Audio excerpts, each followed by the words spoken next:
Ah, beautiful morning. It really is a nice morning. Anyway, Paul Katcheroff here with 423buyland.com. Got a lot that I'm starting right now, and it's been some time. I haven't had a lot of property come up because the availability is just not there.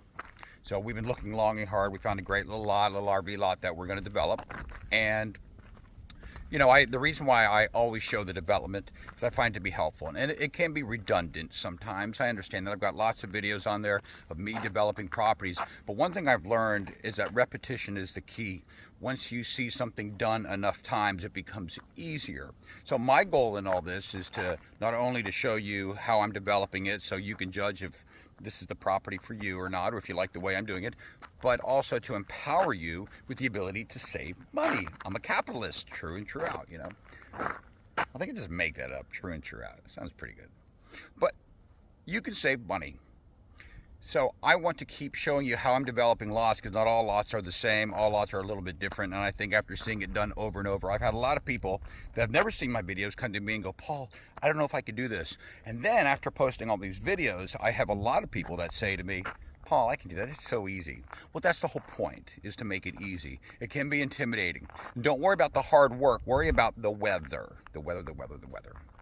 Okay, I believe this is, I want to say lot 187, 188. I don't have a sign up as of yet. I'm just way in the early stages. I'm in the clearing part of it, and I decided to clear the lot myself. So I'm going to show you what I have today, and if you watch my prior video, I showed the culvert that I just recently had installed. They did a real good job with the culvert, so check this out. Okay, there's our RV lot. Right at that electric pole is going to be your corner marker, and you can see a stake right there. So it goes from there to there. The culvert is installed on the right side of the lot for many reasons. Number one, it's always best to install a culvert on the right or dead center, never on the left, because your RV door opens that way. So you wouldn't want a driveway going here, so every time you opened, you were looking at your fence. So you have a little side yard. Okay. So I went in to start the clearing process. So it's the underbrush, right? And I started by pulling out the front. You can see I have this big old mess. I have my old beat up work truck, which is kind of what really makes this all possible. So as I go around here, you can see this tall brush that I pulled out. Now, I can cut this up and I can start doing a burn pile if I wanted to. But fortunately, I have this trailer that I can load up on. Now, I went around and I spot hit the trees, and I'll show you why. There is your corner stake. Of course, when this is cleared, the utilities will probably go right here. So I'll have the sewer and the water. So they're going to run at an angle like this, right through this brush section here. You see all the trees that I've got marked, 1, 2, 3, 4, and I have these ones there. Why is that? Because I got to run the pipes, but moreover, it's about grinding the ground up and getting my stump grinder guy out there.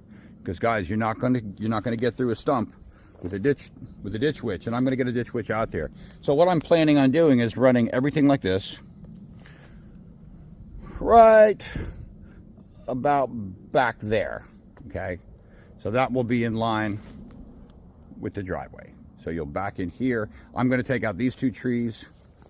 I'm going to take out all this stuff in there. I went with some spray paint because we found these survey markers. I put a line to where I'm going to go.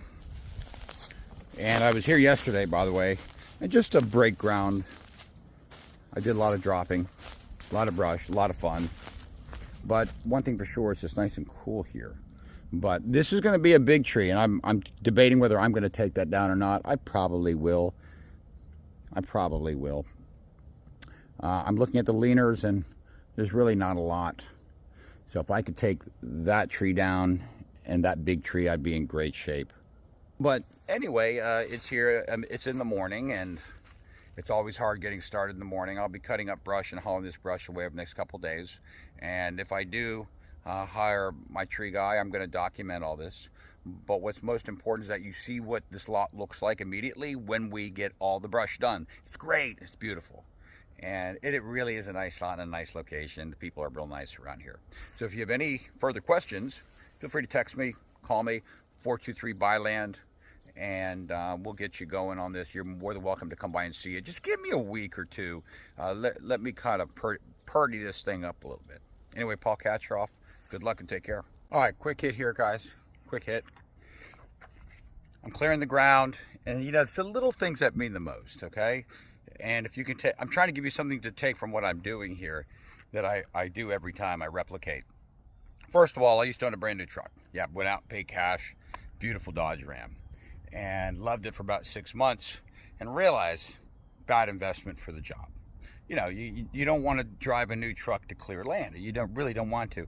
Every little scratch on that, you're losing money. And so what I did was I came home after a month, I see scratches on my brand new truck, and I said, this is a real hard decision to make, but I have a feeling it's the right one. And I sold the brand new truck. It was all paid off and everything. It hurt.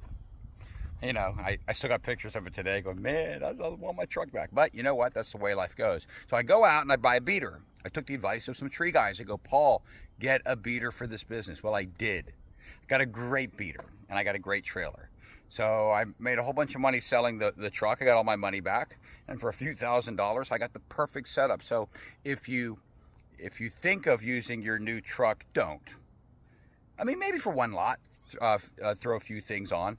If you do have a new truck, get a trailer.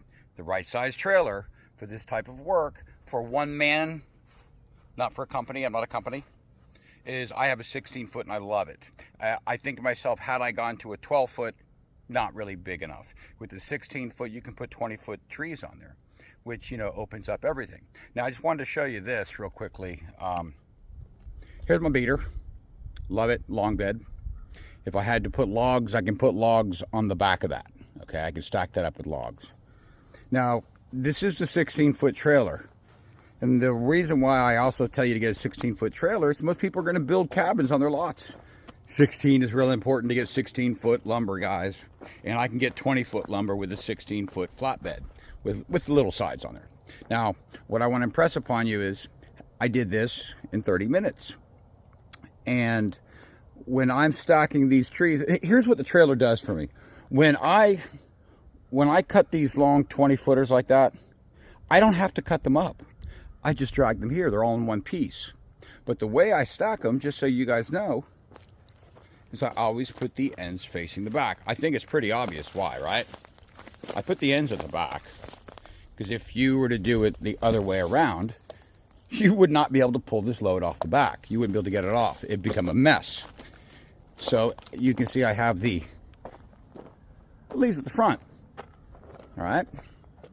So if I get too bushy up at the top, I go in the woods, I grab a few logs, throw them on top, and it's as simple as that. So I put up a board here that I found. When I was building my house, I put this board and I cut it. That's important. You see how it keeps all the limbs tight right there? If you didn't have this board, they'd be sticking off, and when you went down the street, the vibrations of the trailer, they would start popping off the back and kind of come out the back. And it's a great stabilizer. And this is a 16-foot trailer. This is my beater work truck. I love it.